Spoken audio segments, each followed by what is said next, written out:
Back in the locker room, Country Wolf joining us. Myron Cope, the legend who had an enema with fat songs. Oh man, that's a great line. Now, before we close out the show, is it true that Andy Russell told you that the terrible towel was a terrible idea? Yeah, when I was going to introduce it the first time in '75, he comes up to me in the middle of the locker room. I'm taking a survey. Do you guys like the terrible towel or not? Because if they don't, they'll burn the fans will come and burn the station down if they lose. If they lose this playoff game. He says, "What's this thing I hear about a terrible towel, Cope?"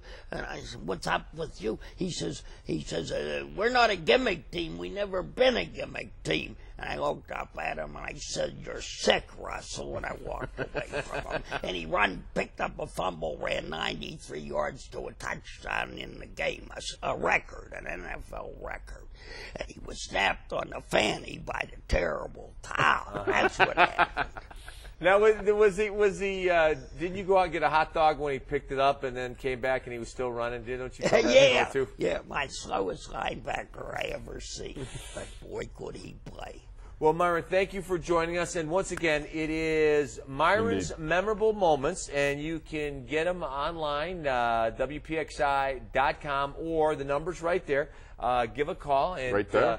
Right there. It's right there. Right there. Phone numbers. Phone number right there. And the orders will start being filled in just a few days, I understand. All right. And, Myron, thank you for joining us. Appreciate you coming out. It's so good to be with you. Colleagues. Yeah, yes. we love you, Myron.